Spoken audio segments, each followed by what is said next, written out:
In 1966, the Chicago Bears drafted the son of a Pennsylvania coal miner in the 4th round. Doug Buffone would go on to play 15 seasons for the Bears and later be named one of the 100 greatest Bears of all time. His allegiance to the Bears never waned, even when he took to the microphone and witnessed some horrendous Bears teams. The fact is, there's not the fear put into them, because this game is a lot about fear. You either do the job, or you go home and go sell hamburgers at McDonald's. Doug told it like it is, and that's part of the reason his nephew John has dedicated this show to Doug. And now John Buffone is spreading Buffone-branded beratements just like his uncle. Being a Chicago Bears fan is like being in a toxic relationship that you can't get out of. I think I'm finally done, and then they come back and they say, well, things are going to be different this time. I've changed. We've got receivers now. We've got the quarterback now. And even though I've heard this song and dance before, I go back every time. And he's got pep talks, too. I love this team. And I know everyone watching and listening loves this team. So while we may be pessimistic and cynical, every one of us still has hope that the stars will align at some point. And if that ever does happen, you'll be glad you stuck around.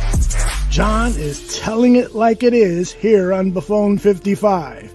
And joining John are Alyssa Barbieri, managing editor of USA Today's NFL Wires, including Bears Wire, and also Danny Shimon, lead game and draft analyst for the Barroom Network. Buckle up and bear down. This is Buffone 55, the John Buffone Show.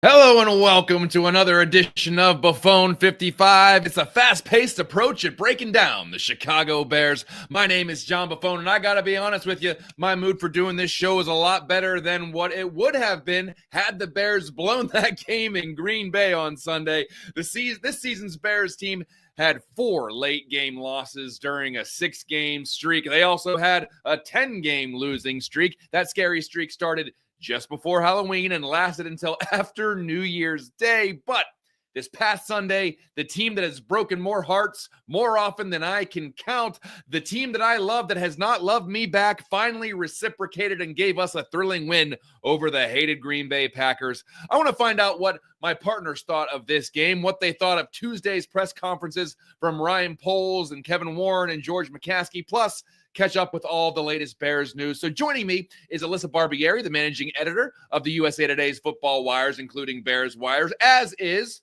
Danny Shimon, the chief game and draft analyst here at the Barroom. Alyssa, I'm going to start with you. Your thoughts on the Bears breaking a 10-game losing streak by winning their season finale at Green Bay? I guess my immediate thought is just shock, because I've been doing this show for 5 years now, and we have never come on here and celebrated a win over the Packers. So I was so excited.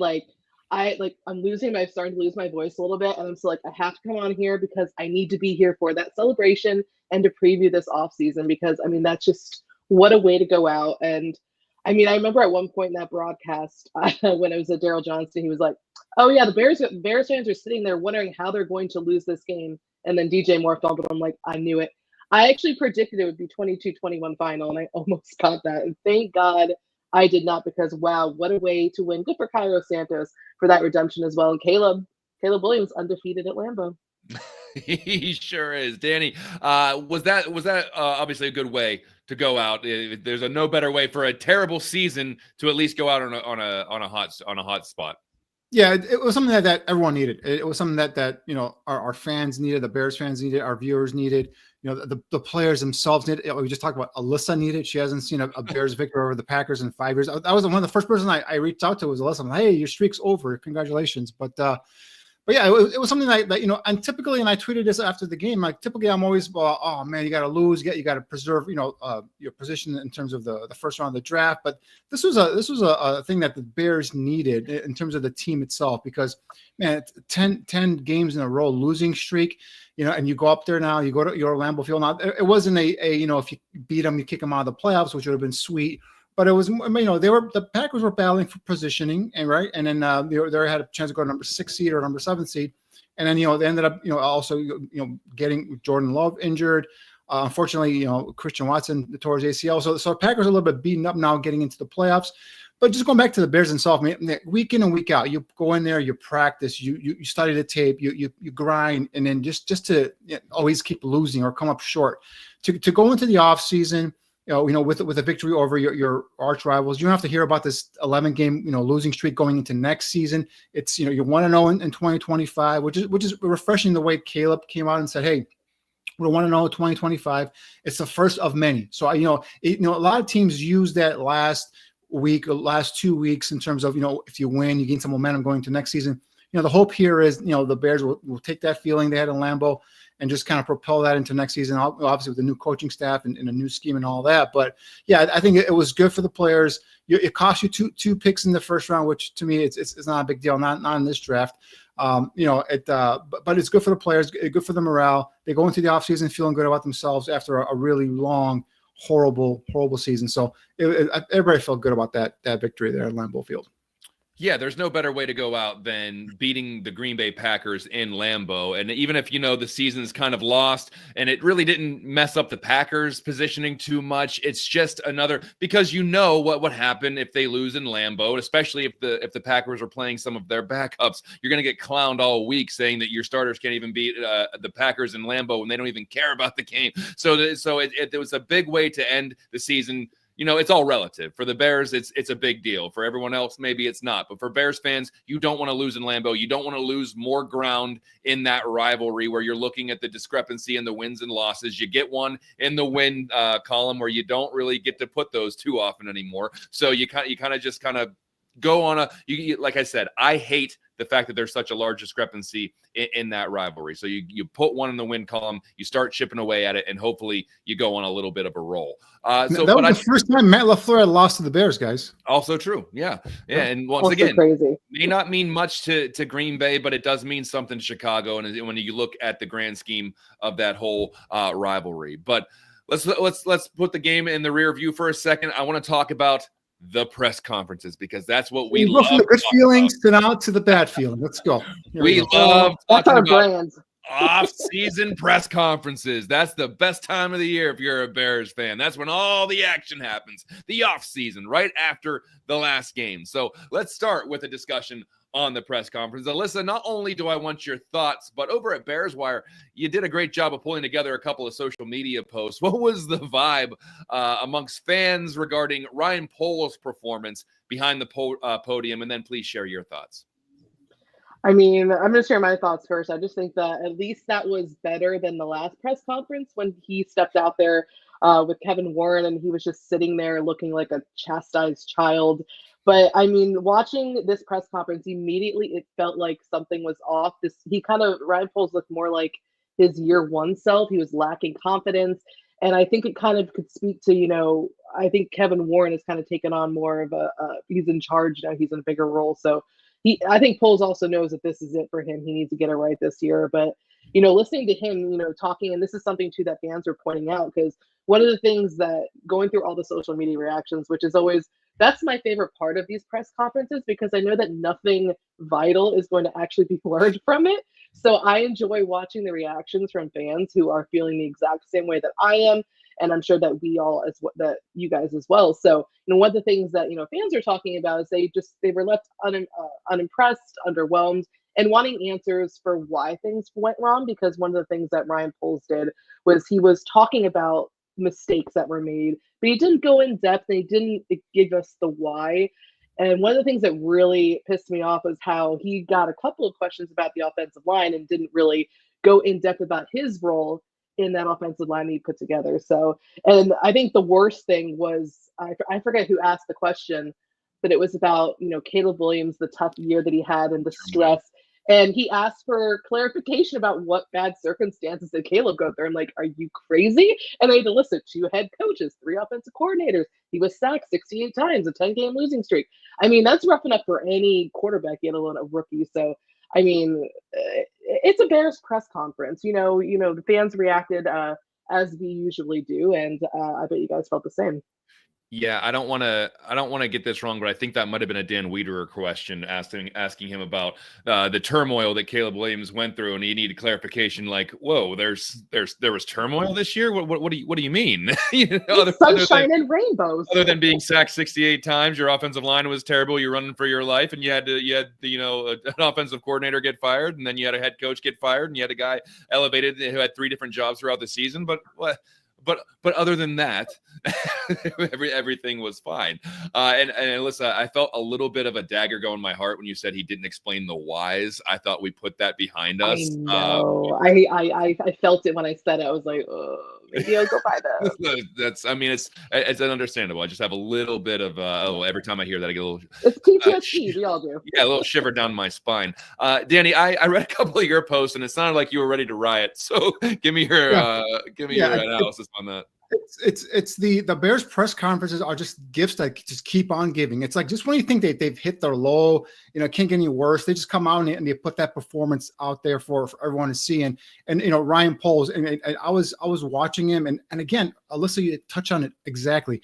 3rd season in, and you can see he's still nervous in front of reporters, in front of the cameras. That's why no wonder he was always hiding, and no one ever can find him. We thought Ryan Pace was bad, trying to find Ryan Pace. Good luck trying to find Ryan Poles with a GPS monitor on him. But again, nervous, and you can see he's a weak leader, and that's why he hired a weak head coach. That's why a head coach hired a weak offensive coordinator. It all stems from the top, and it just trickles on down. And Alyssa, the comment there, the question you made in terms of that question, actually we have it. I think Aldo, you might have it there. This set me off because, again, just like Alyssa said, the question was from Dan Wiederer, and he said, and in terms of Caleb, he had everything planned out for him, but he went through his the disruption and the challenges, and then he has an audacity to ask him, what do you mean in terms of, can you clarify which disruptions and which the distractions? I'm like, are you serious? Are you not watching these damn games? I know you're sitting up in the booth looking all smug with chewing on your gum and blowing bubbles, but at least put your, look down towards the field and see what's happening. The kid got sacked 68 times behind a putrid offensive line that you told us was average, NFL offensive line starting of the season, had great backup depth. And then the kid gets 3 offensive coordinators in one season and 2 head coaches, right? In one season. And you're asking what disruption, what challenges? So Aldo, if you have it, can you go and please play that gem of given the historic nature of this year's failure, what specifically are you willing, given the historic nature of this year's failure, what specifically are you willing to take ownership of that contributed to the unraveling? We lost games, and at the end of the day, the wins and losses and the record, that's on me. I'm in charge of the football operation. I've been entrusted to get this organization to a championship caliber, and we came up short with that, and I have to take responsibility for that. Your plan for Caleb was very specific and very elaborate. Yep. His entire rookie season was subjected to disruption and stress. What can you explain the disruption and stress part? Offensive coordinator got fired, his head coach got fired. A lot of turmoil throughout the course of his rookie season. Yep. What went wrong with your plan? Yeah, obviously, there's some things when there's a staff in place.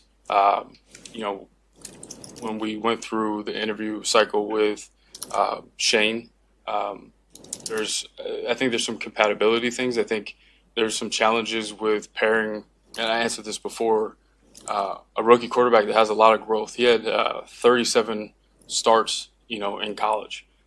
You'd like to, have in that 35 to 40 range, and there's a lot of growth there, and there's some compatibility to make sure that it's being taught the right way. And I think there were some hiccups there. And again, that's part of the ownership piece that I got to take.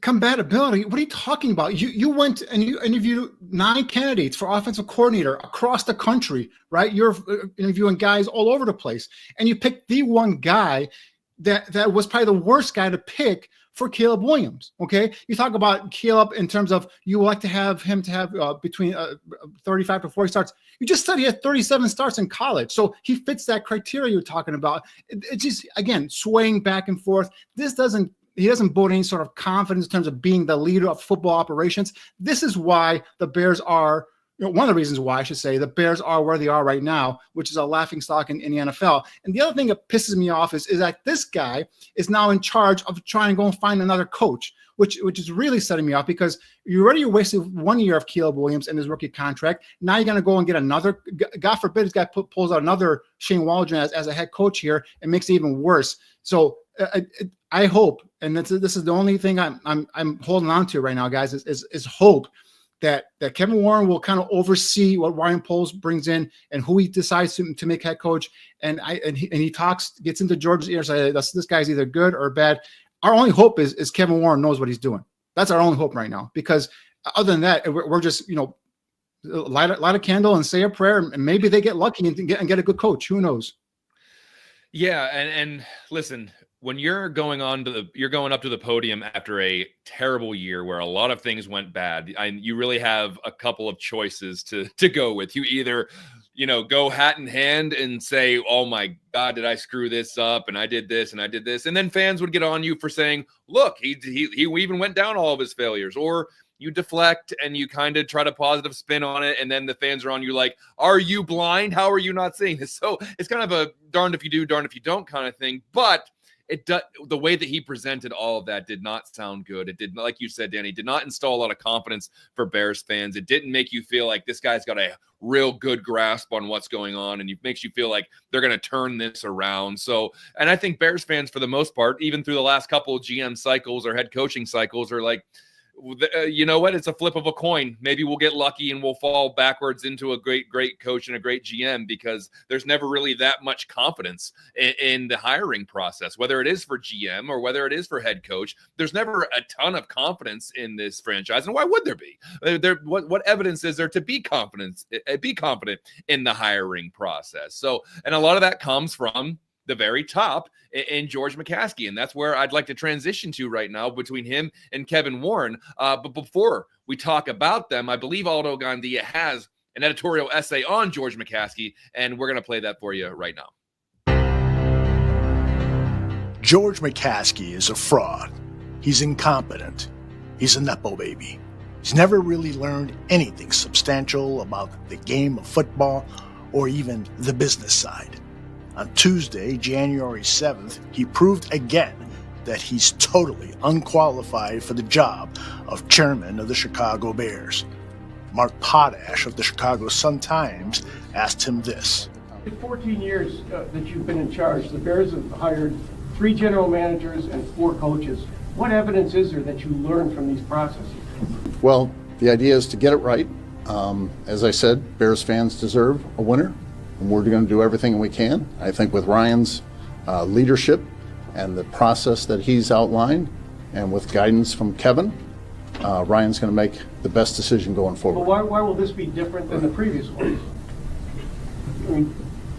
Well, Ryan has the benefit of his experience, and he has the benefit of the guidance from Kevin, who's been through this process before, so we're hoping for a better result. Asked what he learned, and he says, the idea is to get it right? Really? That's the number one thing that you learned? And then he adds that Bears fans deserve a winner? No shit! And then he says that with the leadership of Poles and guidance from Warren, Ryan will make the best decision possible. That's what you've learned in 14 years?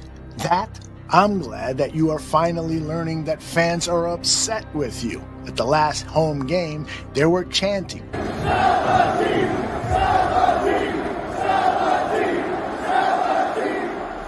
Your response was this. Yeah, it's understandable. As Kevin mentioned, our fans are passionate. They're incredibly frustrated. They wanted to make their voices heard.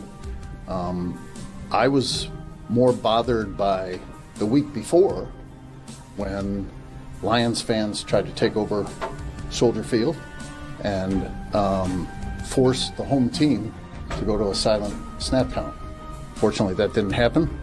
It's understandable that Bears fans would sell their tickets because of the way the season has gone. And the challenge for us is to put a team on the field that Bears fans are so excited about, they're not interested in selling their tickets. Then we learned that you sold your own tickets. So we're talking with Derek Stevens, the CEO of Circa. So what was it like trying to take over Soldier Field, Derek? Well, I don't know where you want me to go with that, but McCaskey sold me as a suite. So that's where I sat with a whole bunch of Lions fans. What a joke you are, sir. What an absolute joke. An insult to all Chicago Bears fans. Yes, you go around before games and talk to fans. You say you respond to most of the mail you get from fans, especially season ticket holders. But that, sir, means nothing, because goodwill is always a far second to excellent performance. Every day you are in charge of the Bears is another day you harm the legacy of your mother's father, George Halas. Virginia McCaskey made a very brave and smart decision in 1999 when she stripped her son, Michael McCaskey, of his responsibilities with the Bears after a very embarrassing botched hiring of Dave McGinnis. What happened to Dave McGinnis? Once announced by the Bears as their next head coach, he left Chicago today after meeting with Michael McCaskey and no contract agreement. The Bears did all they could to try to put a favorable spin on the debacle. Dave McGinnis, like Michael McCaskey, wouldn't go into specifics on why he withdrew his name from consideration. There was an announcement made, obviously, before we had even agreed to any terms, and then, it went downhill from there. McCaskey refused to take responsibility for the premature announcement, inferring that it was the fault of someone else in the organization, but all the evidence points back to him. This stuff happens in this business. I mean, it's... it doesn't, Dave. It doesn't happen like this. I mean, this is unbelievable. Well, I guess you're never announced before you're offered the job. I mean, I understand that, Brad. This once proud franchise has become the laughingstock, not only of the city, but the National Football League. And they're still laughing. At 102 years old, it's understandable if Mrs. McCaskey is incapable of doing the same thing to another son. So today, we Bears fans have to ask, how long will this misery last? Adam Hogue asked the question. George, how often do you reflect on your own performance as chairman? Do you, ever think about that maybe someone else should be stepping into that role? How long do you plan on staying in this role? Is there a succession plan? Ultimately, I'm responsible for the failures of the Bears.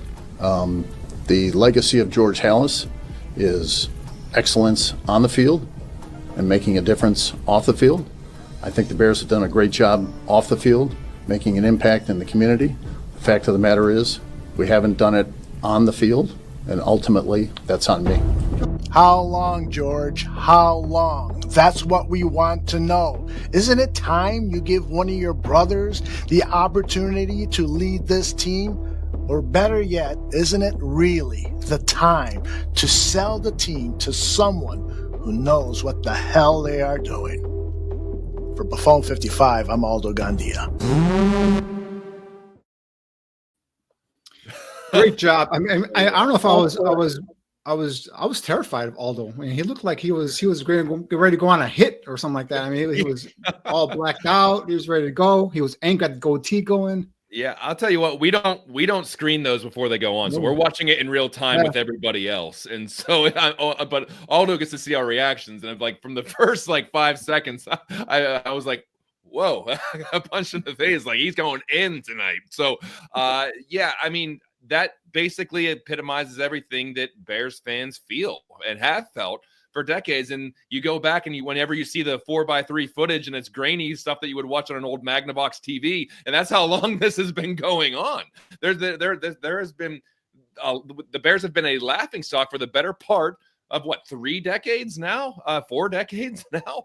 And so, listen, I think as far as when you talk about George McCaskey, you look up there and you can tell that sometimes he looks like he's in over his skis. It looks like it is an overwhelming thing for him, and he was put maybe you almost feel bad. I don't want to say that because a lot of Bears fans don't feel bad, but it's just dude, what are we doing? And so, especially when you look at some of those press conferences, Alyssa, you've covered plenty of George McCaskey's press conferences at the end of the year. You've written about them. How did you see? How did you see this last one? It felt like more of the same, to be honest. It's just, like you said, watching Aldo's video and going back to the Greeny footage and how long this has been going on. And you could take that same footage and play it after his press conference that he just had. And it's the same, or under George's press conference. And it's the same thing. It's so frustrating. Like you said, John, I mean, you feel bad because he has absolutely no idea what he's doing. But it's his job. And if he doesn't know what he's doing, then he needs to make the decision to find someone who does know what they're doing, or to step down, or to give that role elsewhere. But, listening to, him yesterday during his press conference just kind of deflect constantly. And especially when it comes to Bears fans, because I've always felt like, I think you guys will agree, that for the McCaskeys, for George, this has always been more of a business. And it's about making money than it is about really having a good football team and doing what's best for the football team, is doing best for this franchise, for the fans. And the fact that he was more upset about Lions fans getting those tickets and then having him sell his own suite than when fans are chanting "sell the team," because they are just so upset with the product that's been on the field for decades, like you said. I mean, it felt like more of the same. I mean, my favorite press conferences, like at the end of the year, when he's not part of it. And it's been very, that hasn't happened very often. But it's just really frustrating to watch all this just go down, because it's you could copy and paste. It just feels like the same thing over and over and over again. Yeah, Danny, I mean, if that's true that he sold his suite to a Lions fan or a Lions supporter, I mean, that's insane. Like, Right. that is, listen, whatever, sell whatever. But at the same time, you have to know that you're under a microscope, and the perception of that is going to be awful. And do you need the money? Like, you couldn't find somebody that wanted to see a Bears fan, or a Bears game that's a Bears fan. That's terrible. The perception of that is awful. If the chairman of the Bears is selling his own tickets to someone who is supporting the opposite team, what do you think people are going to think about that? Danny, what your reaction to that press conference in general? Well, John, I'm pretty sure he had no idea. He's clueless. He has no idea that those were sold to Lions fans, and that just kind of sums up his regime here. Like, going back, in terms of, Aldo made a good point. Like, is there another McCaskey you can give this to? But I don't even know if there is another McCaskey that knows what the hell they're doing. That is the problem. And it's just, if you go back to all these years, someone did a cut up tape of all these, past whatever 12, 15 years he's run a team. He always says the same things at these firings. We need to do better. We Bears fans deserve it. Like, damn, do it, do better. Get someone in there and be able to get someone who's going to be able to run your football operations. Don't get these, young scouts and give them the opportunity to learn on the job and run your organization and all this stuff. And it's just the fact, and he stands up there and he has like this cockiness, like we're the Bears. I mean, one of the reporters asked him in terms of, maybe one of these candidates might say, hey, I'm kind of concerned, if Ryan Poles doesn't have, the same in terms of length on his contract as mine, with that, how would you approach it? He goes, well, typically they don't ask those kind of questions. They just want the job. Like, so these candidates that are like a Ben Johnson or Mike Vrabel that have options are just going to say, oh, they're the Chicago Bears, we're going to take this job. It's that bravado, that cockiness, that arrogance that they don't deserve. They are a laughing stock of the NFL. They were a laughing stock back in 1999, minus that little brief period where Lovie Smith took over in the early 2000s. They've been a laughing stock since then. So it's something where, they're up there, they're clueless. They think they're the Bears and they're great and all that stuff. But in reality, they are a laughing stock, and everyone in the NFL knows it. So, I mean, that's the general consensus amongst Bears fans. That's been the general consensus after most of these postseason press conferences, right? Where it's just you don't come out of it feeling any more confident than you did going into it. In fact, most of the time you feel worse. So that leads to what this search is going to be all about. It will be between Kevin Warren and Ryan Poles, and they're going to try to find the next head coach of the Chicago Bears. And so there are. They can field a roster of candidates right now. They could have an entire football team full of candidates of the people that they're requesting interviews for and who they're going to conduct interviews for. Alyssa, what do you got as far as the confirmed interview requests and the process? And they're using Zoom for some things. Like, what do we got? Yeah, like you said, I mean, I saw this comment on Twitter before we hopped on. Someone said that this Bears coaching search list of interviews is starting to look like a CVS receipt, which is so true. They're just every time I feel like someone else is requesting an interview, and I've been like, they've had me working nonstop the last 2 days, guys. I've been getting every single one of these up. It's just incredible. But so far, at the time of this podcast, because it's probably going to change, the Bears have cast at wide net that they said that includes 16 candidates that does not include Mike McCarthy, who was denied an interview by the Cowboys. But he can interview January 14th once his exclusive negotiating window with Dallas expires. So far as we are recording this on Wednesday, the Bears have interviewed Mike Vrabel. They have interviews scheduled with Ben Johnson, Aaron Glenn, Pete Carroll, Mike Kafka, and Drew Petzing. And they have requested interviews with Joe Brady, Todd Monken, Brian Flores, Anthony Weaver, Arthur Smith, David Shaw, reportedly Cliff Kingsbury, though there's some back and debate. Like we have someone reporting that, yes, they've requested him to interview. Someone else is saying no, so we'll get some clarification on that, as well as Matt Campbell and Bears interim head coach Thomas Brown. So it's a lot of names. And as far as the process goes, the Bears can interview Johnson and Glenn this week, and they both have interviews scheduled for Saturday because the Lions had that first round bye with the number 1 seed. So Chicago will have to wait to interview other candidates currently in the playoffs. And as for assistant coaches whose team isn't in the playoffs and others that aren't in the league right now, they're available to interview now. But according to the Athletics' Diana Rossini, the first round of Bears head coaching interviews will all be virtual, even those that they could meet in person. So I don't know, maybe that's because this list is so damn long that they can't afford to fly everyone out, because my goodness, it's just, it's so long.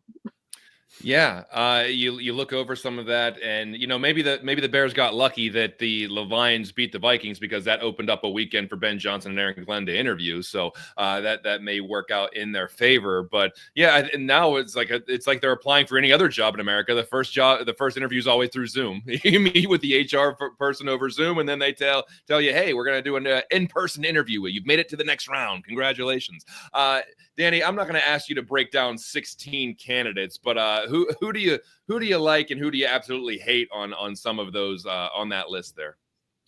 Well, my top 3 guys are Mike Vrabel, who will be interviewed today, who, unfortunately, having said that, I feel like he's going to be, by the end of this week, and he's probably going to be the Patriots head coach. Ben Johnson is next. And then Aaron Glenn is a guy, the Lions defensive coordinator, who's a guy that kind of gets pushed under the rug there, if you will, because of Ben Johnson and some of the other bigger names. But I think Aaron Glenn has done a hell of a job. You guys saw this past Sunday night what he did. His defense undermanned, has some of his best players out for the season, and he goes in and he just really just disrupts the whole Minnesota offense, and that machine basically makes Sam Darnold look like he was the New York Jets Sam Darnold, where he was seeing ghosts and overthrowing open receivers. So Aaron Glenn is a guy, again, that I think would come in and be that leader, be that leader of men that they keep saying. He would command the room. And I think, but the biggest question with him and also with Vrabel, if he's still available, is what is your plan at offensive coordinator? How are you going to go ahead and develop Caleb Williams? I think those are the main questions that, Glenn, Vrabel, even if they get to, Flores from Minnesota, if they get to him as well, you have to answer these questions, because that's paramount. That's important. You get a Ben Johnson, he's going to be coming here. He's a guy that will probably, will go ahead and oversee and bring up Caleb and develop him. Some of the names that are being scuttled about in terms of who these guys could bring possibly if they come along. Ben Johnson, I've heard, Fraley, the offensive line coach for Detroit, would be coming with him. That's a key guy for the Bears. Obviously, as we talk about, offensive line needs to improve, get better. They have one of the better offensive lines in football. That's a name that really caught my eye when I heard that kind of mumbled in terms of he might bring him with them. In terms of Vrabel, Josh McDaniel has been rumored in terms of possible offensive coordinator coming along with him. Doesn't really do much for me. Tommy Rees, the former Notre Dame quarterback and offensive coordinator, I believe he's with Texas A&M now. He's also been rumored as possible, offensive coordinator under Vrabel. So, there's just some names now you're going to hear. A lot of these are factual rumors. Some are actually going to be factual, but we'll see. But yeah, for me, it's Vrabel number 1. He's a guy who's going to come in here. He's going to command the room. He's a guy that will be able to, set the culture. He is a guy, and there was a great article in the Athletic by Zach. I forgot his name. I think it's Goldblatt. I don't want to mispronounce it, but he had a great in-depth piece on Vrabel in terms of after he got let go by Tennessee, and we saw how that there was some friction there. But now with what happened with Tennessee recently, where they just fired their GM after they gave him a 4-year extension during the summer, we kind of know what was going on there in Tennessee. That might be a more dysfunctional organization, believe it or not, than the Bears. But got let go there. Ended up being like a special advisor to the Browns, and just kept on and just took on more and more and more. And now he's getting in the trenches, and he's sparring with some of his players and all that stuff. So he is a guy that I think would come in here, command respect, take over the organization, build that culture. But again, a couple of things with him is who's offense coordinator going to be, and then the other thing is I think he's earmarked to go to New England, guys, because he's going there tomorrow in person, not virtually, in person. He's going to be in the building. New England's already done their 2 required, minority candidate outside the organization interviews already, so that they can just hire him. That's what I'm saying. Like by the end of this week, and I think he's going to be a New England Patriots head coach. So we'll see there. But Ben Johnson's next, and then Aaron Glenn. Yeah, I think you're right about Vrabel. I love Vrabel, and he's shown that he can hire a staff. His offensive coordinators were Matt LaFleur and Arthur Smith, both of which got head coaching jobs. So it looks like he knows how to put together a staff. But I think that you're right. He's slanted to go to New England, or slated to go to New England, because I don't know if they fire Gerard Mayo and then they don't already have a plan to say, hey, we're going after Vrabel. So I think that's going to be where he lands. But then you talk about, Ben Johnson, and you talk about bringing the offensive line coach over. That's enticing to me. I think that's good, because what needs work? The offensive line. What needs work? The offensive play calling. And so you have a guy that this isn't a Matt Nagy thing where it's like he called like a game or whatever it was. And then they brought him over to be the head coach. By the way, I don't know what's going on with my social media algorithm, but I opened up Facebook today, and the first thing that came up was the Chicago Bears, and it was from 2018 saying they named Matt Nagy the head coach. I was like, why am I seeing this? Why is this popping up on my timeline? Whereas it's the Chicago Bears, and we've officially named Matt Nagy our head coach, and my eyes popped out of my head, and I looked at it, and it was from from back what is that now, 5, 6, 7 years ago. So that was this is moronic. It is.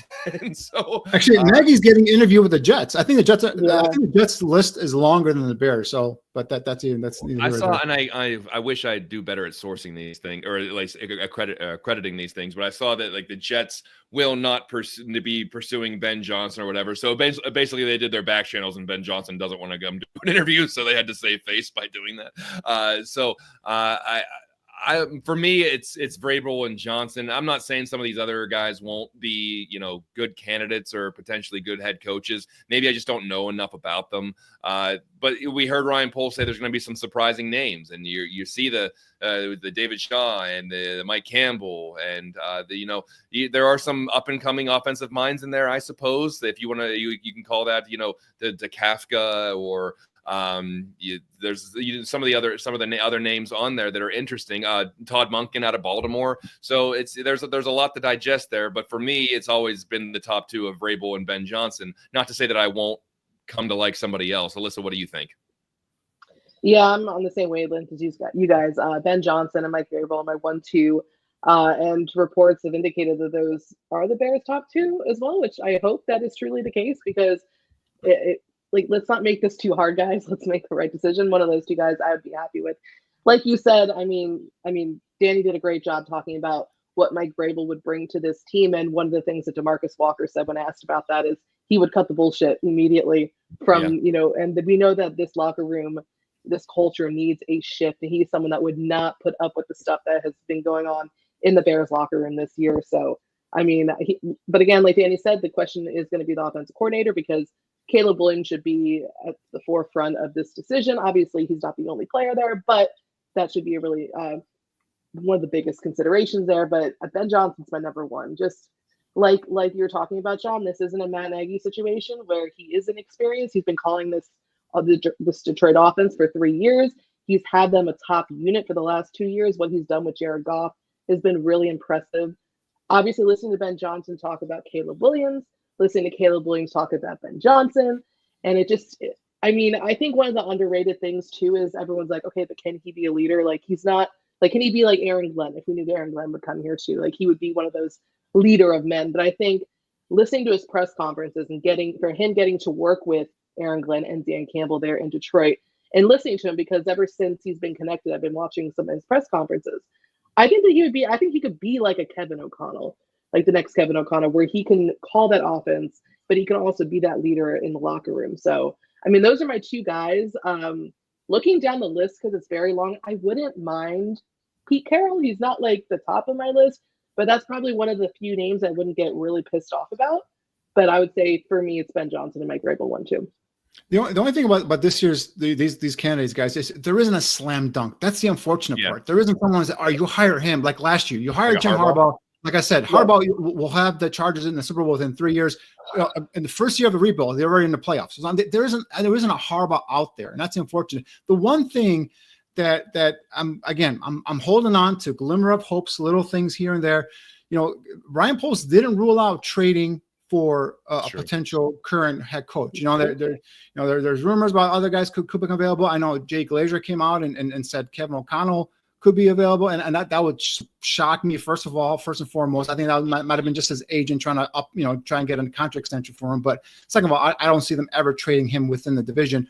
And then the Mike Tomlin thing is always, if Pittsburgh loses in that first round, there could be an opportunity there as well. But that's more of a long shot. That's me just kind of grasping. But that's the unfortunate part about this year. It's like last year you had Jim Harbaugh basically calling around saying, I want to get back in the NFL. And the Bears said, again, being arrogant, we don't need Jim Harbaugh. We got Matt Eberflus, and we got this guy here. Like, that's what drives me insane. It's like he was their quarterback. He was in the building because he's not a guy that's going to fall in line. He's going to make waves. He's going to maybe curse. Oh my God. Like, you can't curse in front of the McCaskies apparently. So, that's what, and then they just did not even bother to look at him and decided to. And that's not the reason why Ryan Poles really terrifies me in terms of him leading the search, because he doubled down on Matt Eberflus, because we know now he's weak. He cannot stand a head coach that's going to come in here and be a stronger, more adamant personality and take over the entire organization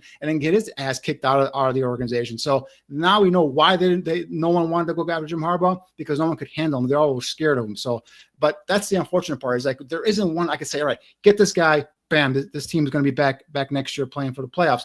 There are guys that Vrabel, comes in question marks. Ben Johnson comes with question marks. Every one of these guys comes with question marks. So that's the unfortunate thing. But the only hope, like I said, we have is one of these guys turns into the next Kevin O'Connell or Matt LaFleur or someone like that. Yeah, and it's we've talked about this at length, that the Bears have not had an agitator at head coach since Ditka. They have nice guys that are soft spoken. It worked in Lovie Smith's case. He had that calm demeanor and had a control, but that was built on he had to prove the success spoke for itself. So they have not brought in one of those crusty old agitative kind of personalities in there. I mean, maybe John Fox was just grumpy, but he wasn't really an agitator. So,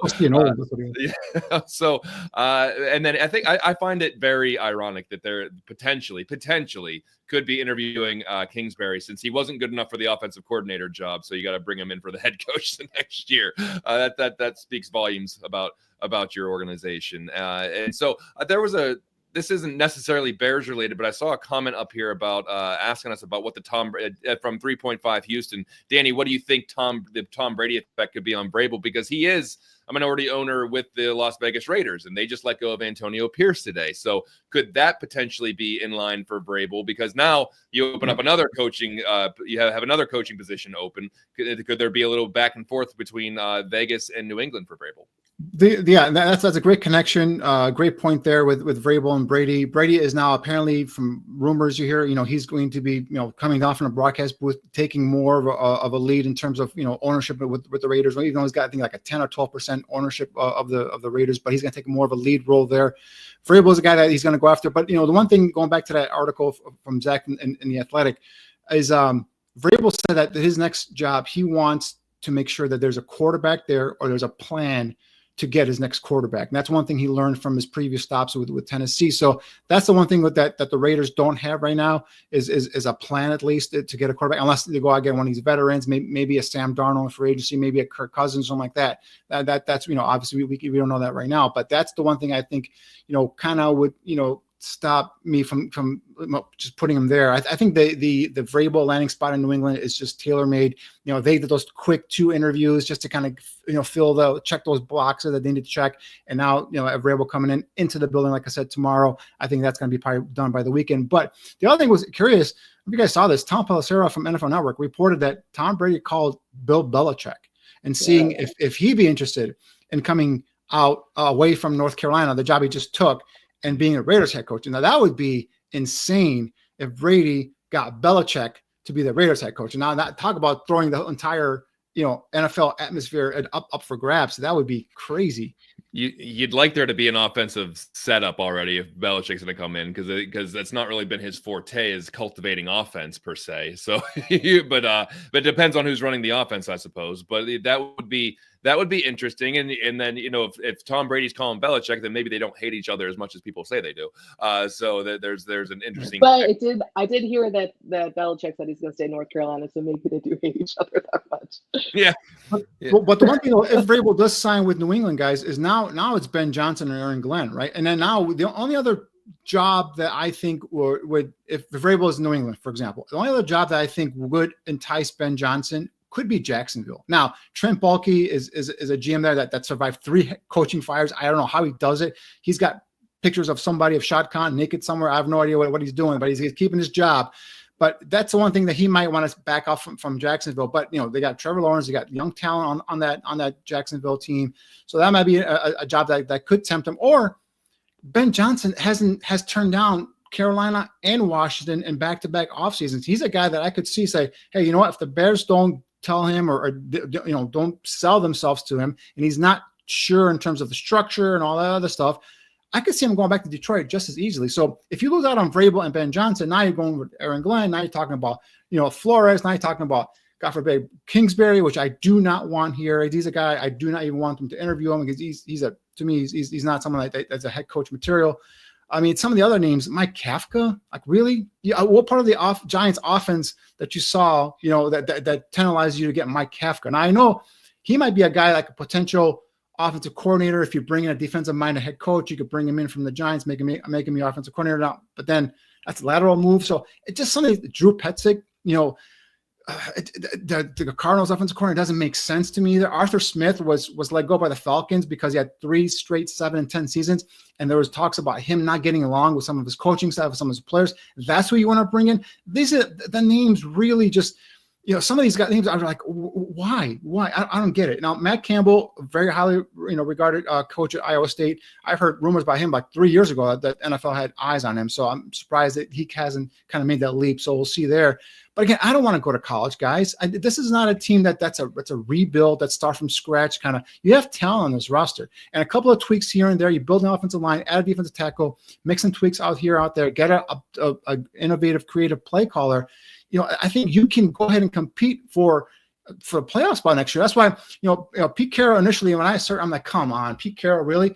But you know what? If you miss out on Vrabel, you miss out on Ben Johnson, you miss out on Aaron Glenn, Pete Carroll isn't bad. He's 73 years old. So the other thing about Pete Carroll is, besides his age, is who's his offensive coordinator. Remember, he hired Shane Waldron in Seattle as well. So that's something that, that we got to talk about there as well. But, Mike McCarthy would have been interesting in terms of, if they miss out on these other guys. He's a guy who's got winning pedigree, been to a Super Bowl, had developed, actually, he was the one who actually developed Aaron Rodgers. Because remember, McCarthy was the head coach of the Packers when they jettisoned Favre and brought up Rodgers. So I think Mike McCarthy, what's his name? Luke Getsy and some of the other guys are riding the coattails of developing Aaron Rodgers, but it was actually Mike McCarthy who helped develop Aaron Rodgers. So the other knock with McCarthy is obviously his playoff stuff where he's had some back-to-back, first round exits. But hell, we haven't made the playoffs in how many years? Let's go to the playoffs and let's lose in the first round. That's at least a step up, right? So the names are, to me, they're all over the place. But again, if you lose on Vrabel, you got to get Ben Johnson. You don't get Ben Johnson, you got to get Aaron Glenn. If you get any of those 3, God help us. Yeah, at this point, is it so bad if it's like, oh man, our biggest problem is we keep getting knocked out in the first or second round of the playoffs? Like, I can't even. Listen, I'm just tired of getting Bears stuff for Christmas, knowing that I can't wear it for a year. Like I'm tired. Like I want to be able to wear it in December and in January. So if there's somebody that can get to the playoffs, I'm fine with that. I'm tired of like. There's the way I look at it is there's the Bears season and then there's the rest of the NFL. I love the NFL playoffs. I love watching it. It's just so exciting to me. But then I'm like, oh, well, the Bears don't play in that, but it still gets me excited. I can't imagine consistently having my team in the playoffs and getting excited about that on a consistent basis. And it just hasn't happened. They just they cannot put it together. They have those flash in the pan seasons like you see in 2018, and then it's back to normal, where it's just like, okay, the wheels fall off and you got to hire a new GM or a new head coach. And so the biggest part of this is whoever they hire is going to have to figure out how to take Caleb Williams to the next level. And that's where I kind of want to talk to both of you. Alyssa, can you tell me a little bit about, because his rookie season, ups and downs, the stats as far as it's all relative, but from a Bears point of view, good. But can you talk to a little bit about his stats and the toughness? And then Danny, I'd like you to break down some tape that we have. Yeah. So, one of the things that I think is frustrating me the most is that how much Caleb Williams is being written off for his rookie season, considering the circumstances that he's in, because when you lay it all out, he's had a pretty good rookie season, all things considered. And I'm going to start with, he started every single game this season, which he becomes the first Bears quarterback to play an entire season since Shea Cutler in 2009. And that's made even more impressive considering that he was sacked 68 times and hit even more. The fact that he survived that and didn't get injured, man of steel. I think the Bears got their guy. And then you look at a whole bunch of records. He set record after record, albeit, in the Bears organization too, where, we know quarterback play is pretty dismal, but he threw for 3,541 passing yards, which is a franchise rookie record. He threw for 20 touchdowns, which is a franchise rookie record. He only had 6 total interceptions, which is just really impressive. He threw 353 passes without an interception with it, which is an NFL rookie record. And he set an NFL rookie record, becoming the only rookie to throw for 3,300 passing yards, 18 passing touchdowns, 6 or fewer interceptions, and a rush for 450 rushing yards in their first 16 starts. Just when you lay it all out there, all things considered, Caleb had a pretty solid rookie year. And Danny, I believe that you have a little bit of follow-up plus some visuals. Yeah, before I get to the tape, I just want to say, he threw for that 3,500 yards. That's 5th best all-time on the Bears quarterback record. So that tells you where they're sacked 68 times, went through 3 offensive coordinators, 2 head coaches, and then everybody's sitting there and they're trying to pound on this kid and just, whether it's his, body language and all that stuff. And he stood up week in and week out. He was upfront with the media. He was honest. He was thoughtful. He wasn't, you never saw some of the things we heard about Caleb coming out of USC. Some things I'd heard about Caleb coming out of USC, where prima donna, the spoiled, more of a me than a weak. He didn't show any of that. And in a season where he was getting killed week in and week out, he could have been one of those guys that says, hey, it's not on me, it's on these guys. But, he stood up for his offensive line and all that stuff. Then the offensive line said, the sacks aren't all on them. It's a lot on me. I've taken some dumb sacks, taking accountability. That's what leadership does. And those are the things that some people out of town that are just kind of catching glimpses or catching highlights or low lights, if you will, and see the stats and say, oh, Caleb, had a bad year. But all in all, I think this kid had a good year. Now, are there things where he needs to develop and get better? Sure. So some of the positives of Caleb, obviously, is his ability to get rid of the football quickly and that arm strength, right? And we have a couple of clips here. If we can go run this first one here. When Caleb knows what he's doing pre-snap and then post-snap, and he's decisive, the ball's out quick. He knows where it's going. Here, 3-step drop, bang. The ball is in a tight window to Keenan Allen on his shoulder, away from a defender. These are the things you want to see with Caleb, just consistently do over and over again. So again, 3-step drop. He knows where he's going with the ball. Bang, line drive right into Keenan Allen.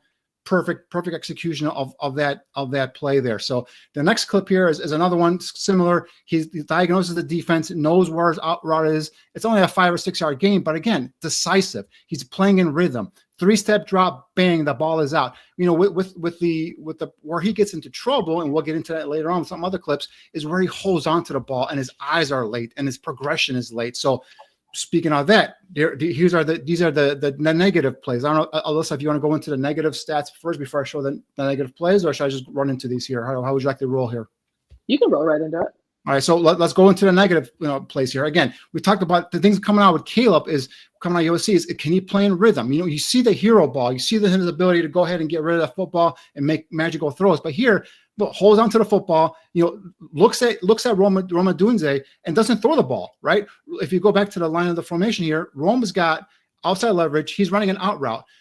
He steps back. Rome's got, he's open right there. Throw it. Lead him away from the defense. And if you go back and take a look at the other side, I don't know, if you can rewind this real quick, I'm not sure.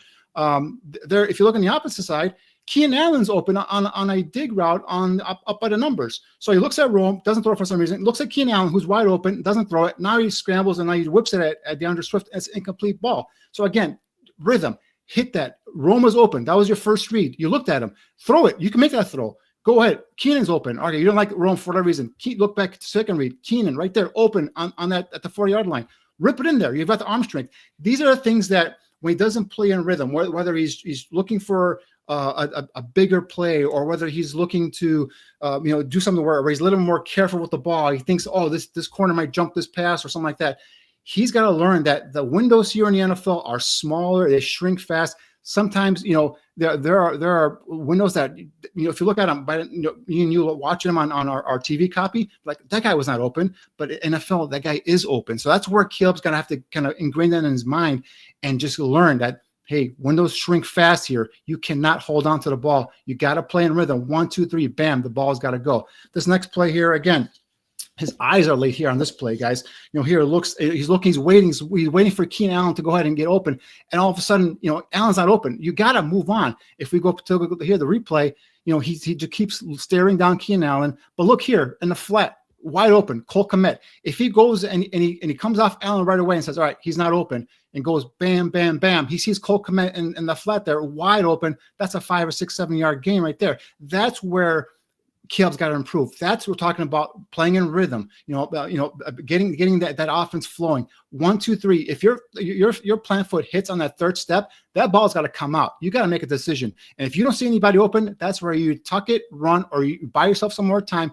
And not necessarily, you see a lot of rolling to his left, to his right. A lot of times he rolls into sacks. You don't have to do that, Caleb. You have the ability to kind of the pocket sense to kind of sit in the pocket, learn, move here, move left, buy some time within that pocket, and then find guys down the football field. And again, we've seen he's a talented runner as well. So at that point, if you see nobody there, now tuck it and go. That's why, to me, building that middle of the offensive line, guard to guard, is going to be paramount for the Bears in terms of getting Caleb to that next level. Once he's comfortable in that pocket, once he has confidence in those 3 guys in front of him, I think that's where we're going to see Caleb shine, because there are opportunities, guys, where he could just, what I call, climb the ladder, step up into the pocket and buy some more time.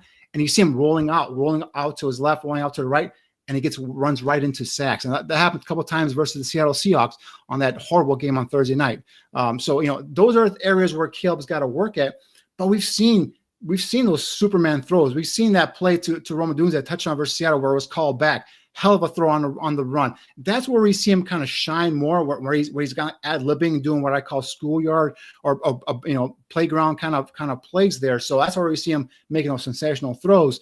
But if he just kind of continues, and I think it's all more about coaching, showing him the progressions, maybe building an offense that's going to be similar or faster for him to kind of decipher. But first and foremost, get that offensive line built, especially from guard to guard. Give him the confidence to stay in that pocket a little bit longer. And I think, Caleb is going to go ahead and take off. Alyssa read his stats earlier.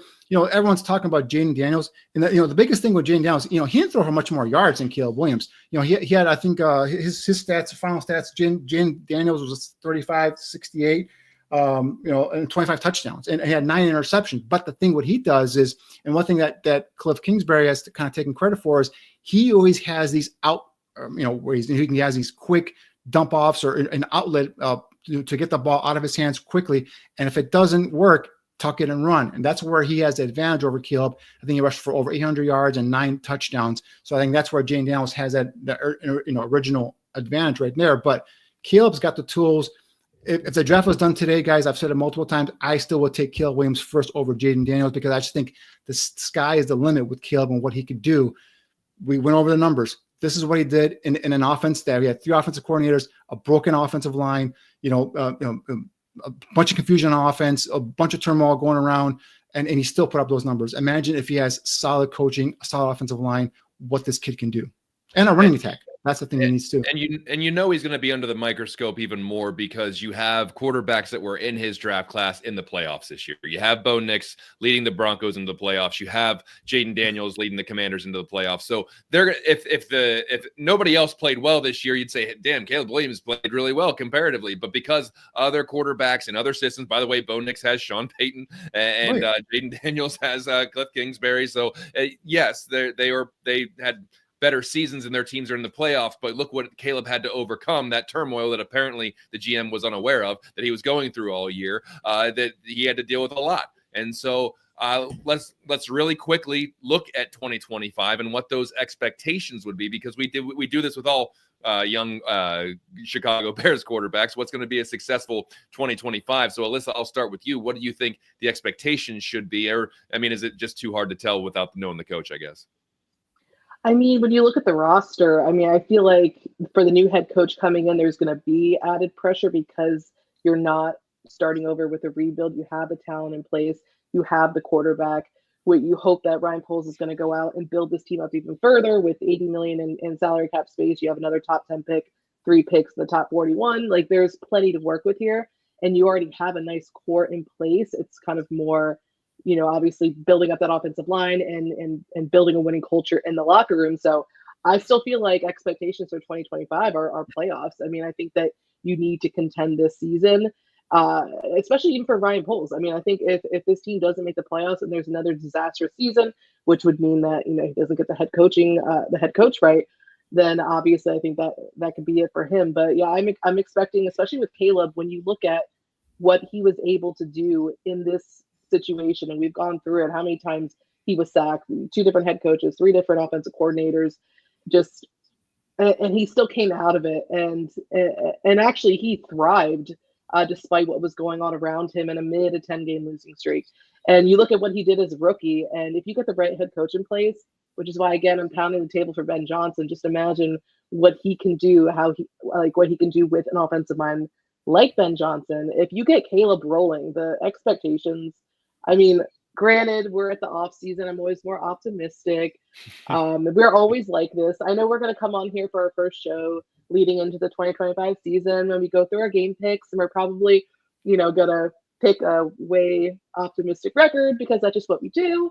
But no, I do feel like in this season, they should be contending for the playoffs. If you get Caleb to take that next step, there's no telling what this team can do. And Danny, what, in your opinion, what is a successful 2025 season? We're 8 days into 2025, but what's going to be a successful 2025 season for Caleb Williams? Yeah, there's no reason why the Bears can't be this year's Commanders next year. There's no reason why, right? Alyssa pointed out the cover isn't bare here. There's some talent on this roster, right? You get that right coaching hire, you fix the offense and defensive lines, okay? You incorporate a system that's built around your quarterback to his strengths, right? You have, between 66 and 80 million in terms of if you cut a couple players here and there in terms of cap space to go out and fortify those offensive and defensive lines with veteran free agents. You have 4 picks in the top 75 of the draft. So you're going to be able to go ahead and get some offensive and defensive linemen there as well. So, you have an opportunity to come in to make this change and have, like I said, like a Commanders rebuild here and right on the fly. You don't have to, strip it down and tear it up and start over again. You have talent, you have young talent here. It just takes some tweaks here and there, but more importantly, it takes getting the right coaching staff in here to build around your quarterback and let him play to his strengths.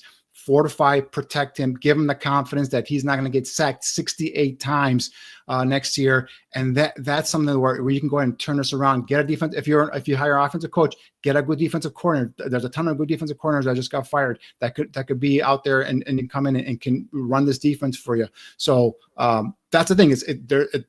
There's talent here, but the right coaching hire is paramount. And if you get it right, you can be in the playoffs next year, in my opinion. Excellent. Well, it is time to play another round of our new favorite game that we have here on Buffone 55. It is buy, sell, or... This is moronic. We're going to play team free agents this time. So we're going to go down the list and we're going to say, do you buy, do you sell, or do you think it's moronic to re-sign these Bears players whose contract will expire soon, making them unrestricted free agents? So let's start this round of buy, sell, or moronic with wide receiver Keenan Allen. Alyssa, buy, bring him back, sell, let him go, or it's moronic to even think about. This is moronic. Okay, so I know like fans are divided by this, but I'm going to buy if it's a team-friendly deal, because the one thing that I think I've learned this season is Keenan is Caleb's guy. He's the guy that he goes to when he needs someone to make a catch. He trusts him, and we've seen that this season. So and Keenan has made it clear that, you know, there are 3 spots that he 3 teams he will sign with. The Bears are one of them, and the others are the Chargers and the Rams. So, I mean, if you can get him on a 1-year team-friendly contract, I'm buying. Let's bring Keenan back next year. Danny, what do you think? Deuces, sell, get out of here. The one thing I could count on Keenan Allen every Sunday, either A, who's going to drop a pass, B, catch a touchdown, or C, get hurt. And those are the things that you can count on Keenan Allen, because he dropped so many damn passes, but then he made some nice catches for touchdowns. And then there's always an injury factor with Keenan Allen. And you know, he's a guy that he's already said that he's either going to play for one of the LA teams or he's going to play for Chicago. And I don't think he's going to sit there and give us a hometown discount, if you will, or a home team discount. So I'm good. Move on. You can get another veteran free agent off of, you know, a veteran off of free agency, or you can go and pluck some guy out of the draft. I move on from Keenan Allen. I'm actually going to buy. I'm going to buy because, you know, 70 receptions, 7 touchdowns, a little over 700 yards in 15 games. But also, in all 3 of those clips that you showed, Danny, 2 of them were safety blanket throws to Keenan Allen, and the other one, he was wide open. So, listen, I'm not going to pay him $20 million. That's for darn sure. So if he's willing now, if he may not be willing to take that kind of a deal, but if he's willing to come back on a team friendly deal, I'm going to do it, because I don't know what the wide receiver core is going to look like. They have Rome Odunze and they have DJ Moore, and then what? So if he's able to come back as that third option on a team friendly deal, I'm willing to do it, but not if he says I'm a $20 million a year kind of receiver. So we'll see where that goes. So I'll buy with, of course, some stipulations, because you know me, I always have stipulations. I got a hedge all the time. Yeah, I'm keeping the receipt too, John. Just see, safe buyer. The second person in buy, sell, or moronic when it comes to team free agents, Darrell Taylor. The defensive end, I believe they traded for Seattle, correct? It was a 5th round pick or something of that nature. So are you keeping Taylor around, Danny? I was so high on the acquisition of Darrell Taylor, and he started off the first week. I believe he had 2 sacks in the first week, and then that was it pretty much for the rest of the year. So I was fooled by that first week performance. You know, he's a guy, you know, depending on what you do on opposite there on opposite of Montez Sweat there on a defensive line, you know, if he's a, you know, veteran, you bring him as a rotational guy. Maybe you bring in another young guy there and kind of, you know, have him split some. I'd buy, but again, he's not going to break the bank. So it all depends on who you have there in depth. Obviously, you know, Booker, the 5th round pick, or 4th round pick, I should say, he's a guy that you hopefully takes the next step next year. So he maybe fortifies that spot. You don't need a Darrell Taylor, but you know, as a veteran, that guy that comes in that can, you know, possibly help. I'd buy it, because I don't think he's going to break the bank. Alyssa, buy, sell, moronic. Yeah, I'm going to buy too. Like Danny said, I think he's going to be an affordable option to be a rotational piece. I do expect the Bears to go out and add another edge rusher opposite Montez Sweat, be it in the draft or free agency, most likely the draft. But yeah, for Taylor, I mean, looking at that room, I'd like to have him in that group as a rotational guy. So team friendly deal, cheap. Let's bring him back. Yeah, let's make it 3. I'm going to buy as well. 3 sacks this year, 2 of which came in one game, but only 27 years old. In his career, he's had 6.5 sacks, 9.5 sacks, 5.5 sacks. I think he can be a very good depth piece. I don't think that you're not bringing him in to be your starter, but I think he's a good rotational guy, as Danny said. So yeah, 3 of us. Bring him back, Taylor. Let's get into the fun ones. Offensive line. Center Coleman Shelton. Alyssa, I'm going to start with you. Are you buying, selling, or think it's moronic to bring back Shelton? I mean, I want to say it's moronic, but also I think I might buy as a cheap reserve at the position. He should not be starting next season. The Bears are going to go out and get a starting center, but he might be a solid depth piece to bring back because we know that's also an issue when we've seen how many different starting offensive line combinations, with injuries and all that there have been. So, I mean, I'm keeping my receipt. I'm going to put it in my wallet, not folding it. It's going to be nice and straight because I want to make sure that I can return that if I need to. Danny, buy, sell, or moronic? My initial thought was sell because I think Coleman Shelton saw as many Bears games on his ass as I did this year.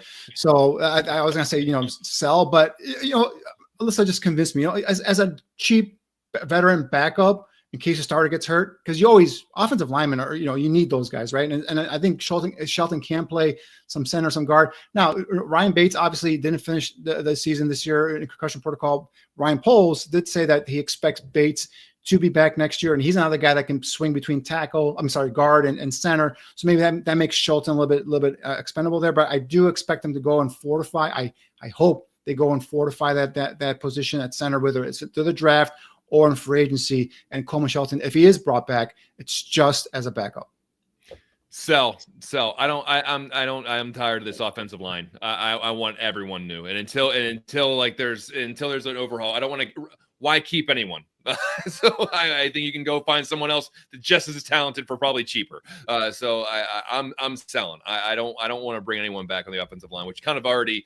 I don't want to say anyone, but the depth pieces that we already have, I'm fine with it. But which kind of tips my hand for the last one. Larry Borum, buy, sell, or moronic? Danny, why are we asking? Why are we even asking? Go, sell. Moronic. Don't even bring him back. I don't even know why you're bringing him back. Moronic on you too, Alyssa? Yeah, I'm gonna need Doug to help me out here. This is moronic. I like it. Yeah, I'm getting the hell out of here. Yeah, that's fine. Bye-bye.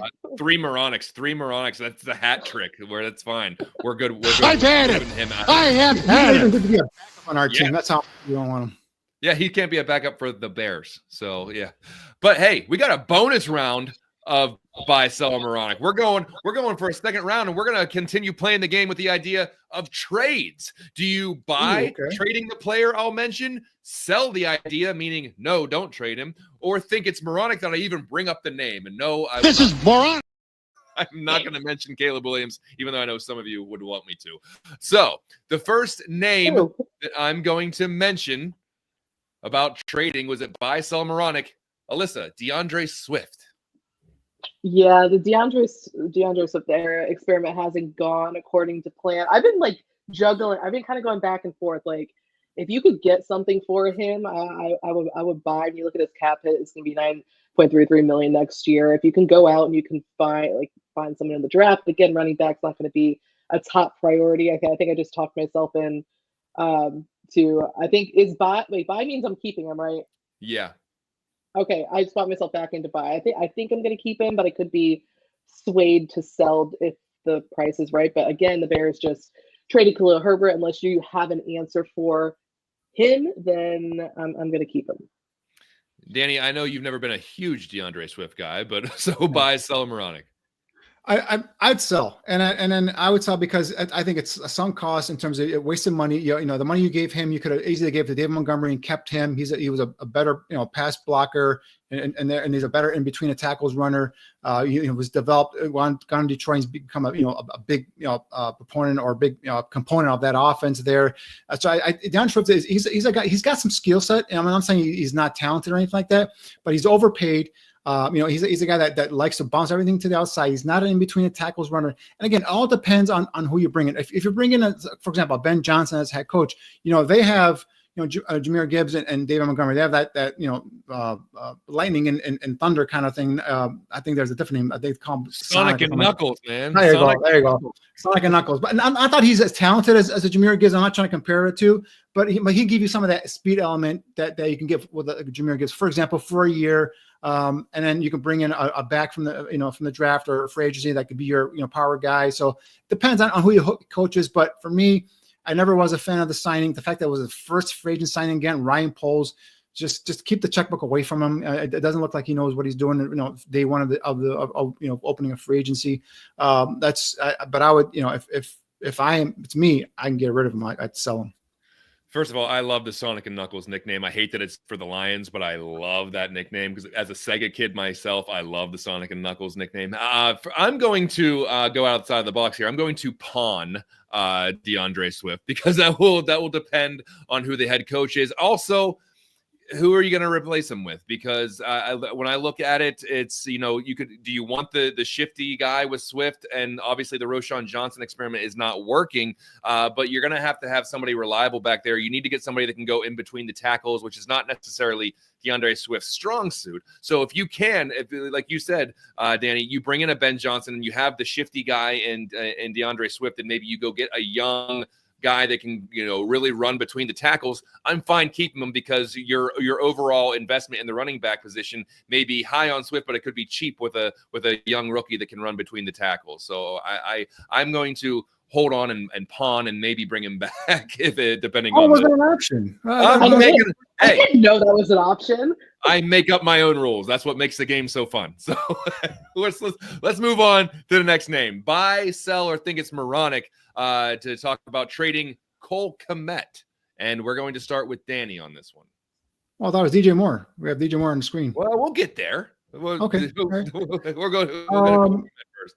No, I think I buy. No, I don't want to trade him. So I buy that, or did I sell? You're going to buy. You're going to keep him. Oh, I'm going to keep. I'm going to keep Cole Kmet. And sorry, I'm all confused here. The whole pawn thing threw me off. Sorry.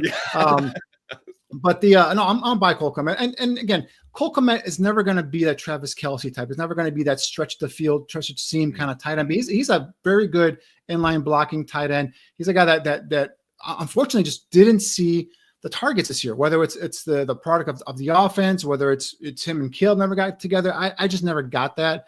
Three offensive coordinators, we never saw Cole Kmet really take off. There was that game in London where he had 2 touchdowns, but that was pretty much it. So I think he's a nice tight end. I would go out and get a nice complimentary tight end, not Gerald Everett. This draft coming up, guys, is loaded in terms of the tight end class, and there's a ton of guys you can get there that can be a nice, those joker types of guys that can be those split out tight ends that could be a nice complement, pass catching complement to Cole Kmet. No, I'd keep Cole Kmet. Buy, sell, or moronic for Cole Kmet, Alyssa. I'm gonna buy, and thank you for making that easy, Danny. So it's buy. Okay, yeah, I'm gonna keep Cole Kmet as well. I mean, we saw he had a career year last year, and then again, like what Danny said, just don't understand what happened this year. The targets weren't there, but he has the potential, and he has shown to be productive in the passing game. So I want to see, like, if you do bring in Ben Johnson, how can Cole Kmet be utilized? Bring in, just like what Danny said, you need to bring in a compliment for him that is not Gerald Everett. Cannot wait for. I mean, he still has a year left on his deal, I believe, but ready for that experiment to be over with. But yeah, I'm going to keep Cole Kmet. Yeah, I'm gonna buy and keep him too. Listen, I know that it's the 4-year, $50 million contract he signed, and he only had 47 receptions and 4 touchdowns this year. But I think that there's a lot that they had to work through as far as getting on the same page as Caleb. You have the turmoil with the offensive coordinators and the play calling, and so and to Danny, you and I have talked about this on numerous occasions. He's never going to be that like Travis Kelce kind of guy. We've always talked about him being the Kyle Rudolph kind of guy. Right. So who you need to be able to complement that with a more vertical tight end. And so I'm going to buy just because I think that what Cole Kmet is fitted for, he can do well. And so I'm going to buy and keep him. So we're going to move on to DJ Moore now. Well, now we'll get to DJ Moore. And so do you buy, sell, or think it's moronic to even bring up his name? Alyssa, we'll start with you. I don't think it's moronic, but I'm going to buy and keep DJ Moore. I know there's been a lot of discussion about him this year, particularly as a leader and some of the frustrations that have come with this season. But I mean, he's still your number one receiver. You need, I mean, outside of him, we have obviously Keenan Allen's going to hit for agency. So you have Rome Odunze. You're going to need to replace Keenan Allen. So I just don't. I'm keeping DJ Moore. I mean, him and Caleb. Hopefully they can get together this offseason. Will several times to really build that chemistry even more. But yeah, I'm keeping DJ. Who you got to replace him? Danny. Yeah, I'm keeping DJ Moore and Rome Odunze are the core of that receiving corp for me. And then one thing that we did see with DJ this year that which I kind of liked was using him in a more of that Deebo Samuel role where he, you give him handoffs on jet sweeps, you throw these quick screens. So I know guys people are being triggered now by quick receiver screens. That's okay. We'll hopefully we'll move on from that for next year. But I'm saying he's got an ability to get the ball in his hands and make people miss in the open field. And also gain yards after the catch. So I think that's something element that he brings to the offense. I think Rome Odunze, he's a guy that to me was underutilized all year. Every time I watch tape, he's getting open. He's running terrific routes. I think he's going to only get better next year and hopefully hit that connection between him and Caleb. So I think with growth there with Rome, I think Rome and DJ are a nice complement to each other. That's why when I was putting my draft rankings together, I had Rome Odunze higher than Malik Neighbors, for example, because I was doing it in terms of projecting for the Bears, and for me, Rome was a perfect complement to DJ Moore. I think those two are solid. You can bring in, like I said, maybe a veteran as a third receiver, or even go into the draft and get another receiver from the draft and kind of fortify that group. But yeah, I'm buying. I'm keeping DJ Moore. I think him and Rome are gonna be a nice pair moving forward. Yeah, I was gonna say moronic, but I'm just gonna say bye. I mean, he still had 98 catches, I think, this year, under 1,000 yards and 6 touchdowns. If they don't bring back Keenan Allen, you're not going to trade DJ Moore and say let's just have Rome Odunze and whoever thrown out there. So you got to bring back DJ Moore. Now here's one where it gets a little tricky. Let's bring this next one up. It's Tremaine Edmonds. Tremaine Edmonds, are you buying, selling, or think it's moronic to bring up his name? Alyssa, I'll start with you. I think I'd buy. I mean, sell. Sorry, sell. See, I'm getting confused again. No, sell. I mean, Tremaine. I mean, you look at the two linebackers that Ryan Poles signed, and I think T.J. Edwards has been a stud, and Tremaine Edmonds has been more of a dud, especially when you consider the contract. He's going to have a cap hit of $17.43 million this season. So if you can find cheaper options out there that would probably be more effective. You could even bring back Jack Sanborn, right? Like, he's going to be a restricted free agent this year. He's an option, but obviously you'd go an upgrade, I think, in free agency or the draft there. But yeah, I think I'm going to sell Tremaine Edmonds there. Danny, buy or sell moronic? I'm selling. Get out of here. I'm tired of seeing Tremaine Edmonds, rack up his tackle numbers, 5-6 yards down the field. I see missed tackles. He was supposed to be the big guy that's going to come in here, big length and make interceptions and make sacks and all this stuff. And that's why you could go ahead and trade Roquan Smith for a second round pick. But lo and behold, Roquan Smith, since he's been in Baltimore, he's been an all pro, Pro Bowl linebacker. And what has Tremaine Edmonds got you? Nothing. So the faster I don't want to see him on my TV screen next year. If he's playing for another team, I'm going to change a channel. I go sell, whatever you got to do.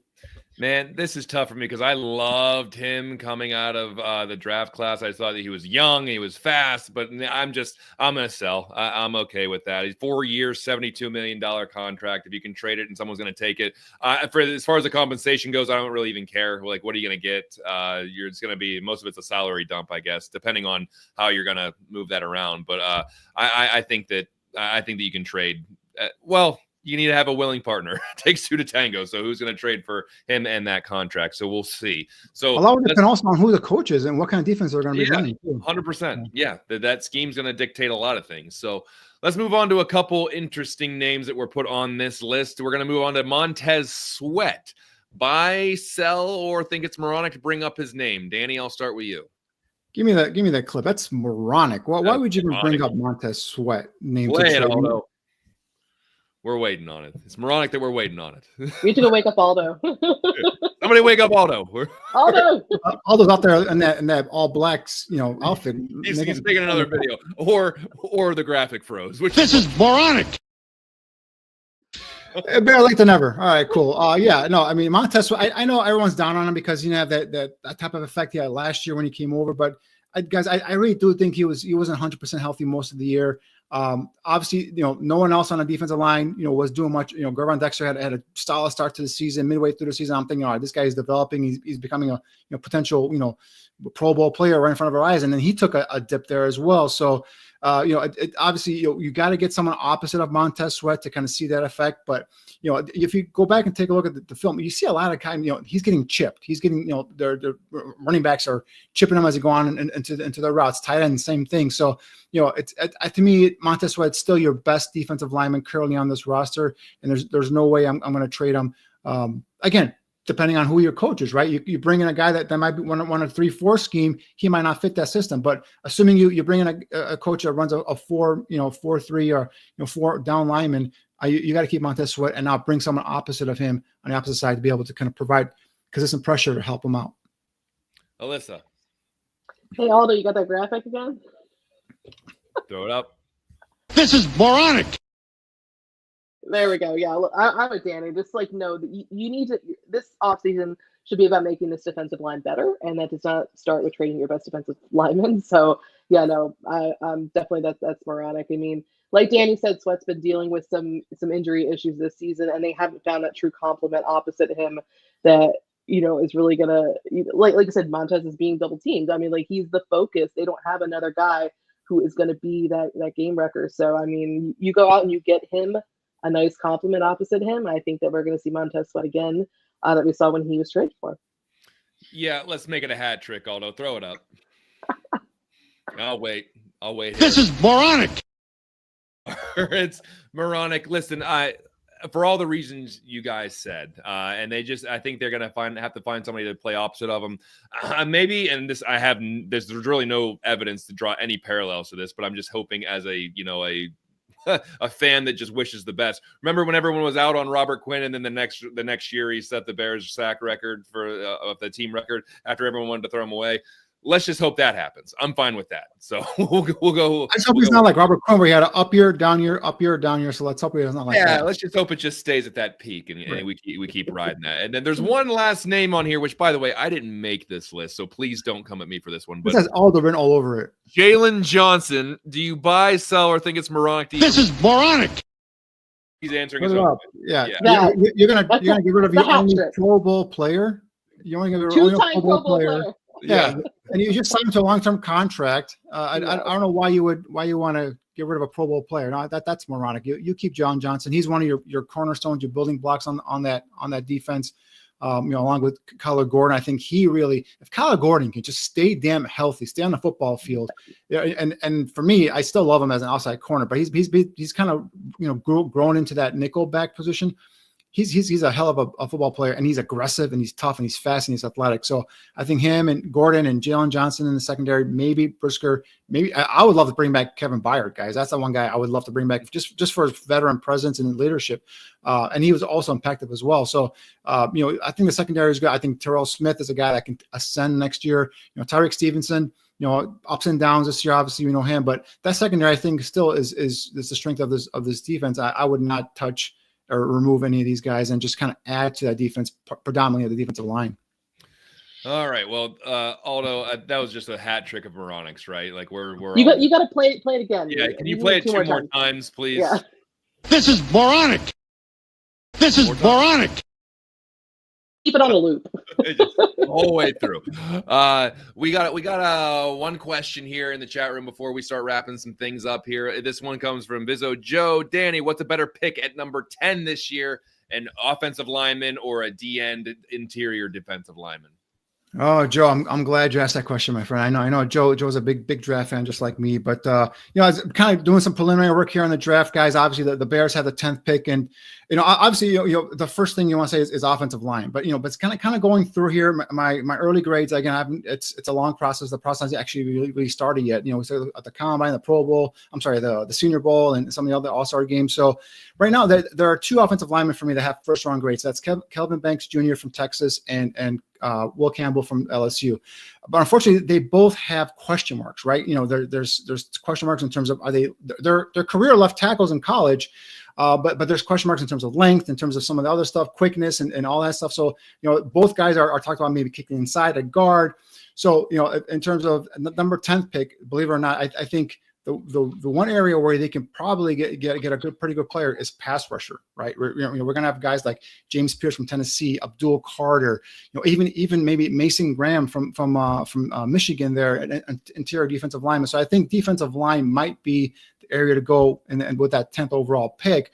And then you can always maybe trade back if you want in the first round. Again, they're going to have 4 picks in the top 75. So there's going to be opportunities to get other offensive linemen. So for me, like if I stay at 10 and you put a gun to my head and said, pick an offensive lineman, for me, it would be Will Campbell from LSU. I think he's a guy that the arms is going to be an issue. Now, again, we always get into this every draft season, arm length, so on and so forth.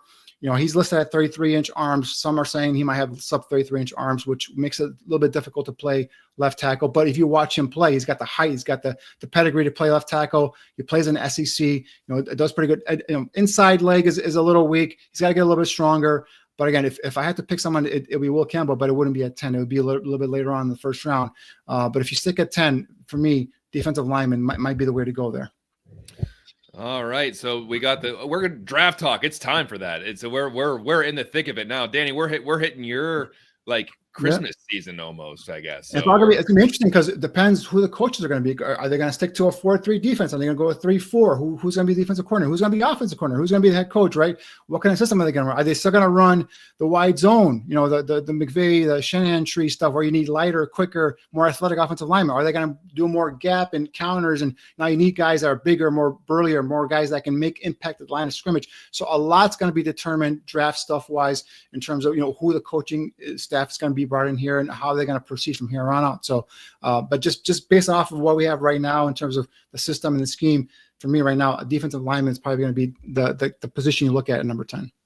So much stuff to figure out in the next few weeks and months. And as Bears fans, this is what we get excited about, because we certainly don't get excited about playoffs, but we do get excited about the offseason and the coaching changes and the drafts and free agency and all of that fun stuff. So that should be a lot to take in a short amount of time here. By the way, this is our last show until we learn who the Bears have selected as head coach, and then we'll be back for our actual finale. That's a day or two after that. We'll be back with our finale, and trust me, that is going to be a special show that you will not want to miss. So before we head out of here, let's go around the horn. Alyssa, what are you working on here? What am I not working on? I've not left my computer for 2 straight days.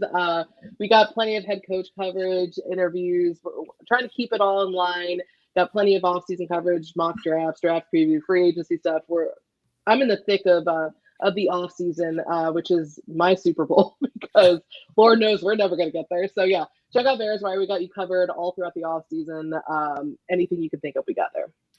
And Danny, we already kind of talked about it, but what do you? I want to know what you're looking forward to. I mean, the college football playoff still going on. Anyone that you're scouting in particular might be Bears worthy for the rest of our fans to look at. Yeah, this week starting tomorrow, obviously, Penn State versus Notre Dame. I mean, RJ Oben from Notre Dame, the defensive end, you got to keep an eye on there. I'm just talking about Abdul Carter from the Penn State edge rusher. He's a guy that is battling an injury. The rumors are he's going to try and go ahead and play tomorrow night. And then obviously Friday you got Texas, where we talk about Kelvin Banks Jr., the left tackle there. A couple of defensive linemen on the interior there, starting with Alvin Collins and the other number 45. His name draws a blank right now, but they got a safety there, Barron. That's you could look at there at Texas as well, and obviously Ohio State. I mean, the Ohio State's got the best player in college football right now, but unfortunately he's a freshman. It's a true freshman and that receiver. But they got some players. Donovan Jackson, he's a guy that's playing left tackle for them, but it's going to kick in the guard. But he's holding himself pretty well there at left tackle, dude. So those are guys from Ohio State. But yeah, I mean, this is the time. This weekend is going to be heaven for me, guys, because I got a college football playoff game tomorrow going on Friday. I got 2 NFL playoff games on Saturday. I got 3 NFL playoff games on Sunday, and I got another playoff game on Monday night. So this weekend is just sit in the house, order food, and just watch football galore. But the one thing I do want to clarify is I mentioned earlier about that article about Mike Vrabel and The Athletic. For anyone who's interested, please do, if you can get The Athletic. The author is Zach Rosenblatt, and he does a great in-depth work on Mike Vrabel. He kind of lets you on the inside in terms of his coaching thoughts and his processes and all that stuff, and what he's looking for and how he coaches and everything like that. So if you are a Mike Vrabel fan, if you're hoping he's the next head coach of the Chicago Bears, do yourself a favor. Look up Zach Rosenblatt's article on The Athletic on Mike Vrabel. Awesome stuff. And this weekend's going to be a football fan's dream. Maybe the Bears will be in something like that someday. But I kid. But thank you so much for tuning into this episode of Buffone 55. We appreciate it. With the first time, 55th time. I don't know what that was. Circus music? Was that circus music? I have no clue. Maybe, yeah, that was the Bears Circus music. But hey, before we sign off, I just want to say that everyone from the Barroom Network is sending their prayers and thoughts to everyone on the West Coast and California where those fires are taking place that have affected thousands of people, displaced a ton of people, and our thoughts are with all of those people, their families, and the first responders that are on scene trying to take care of that situation. So our thoughts are with you out there on the West Coast. But that will do it for this edition of Buffone 55. For Danny Shimon and Alyssa Barbieri and Aldo Gandia behind the scenes, I'm John Buffone. We'll see you next time.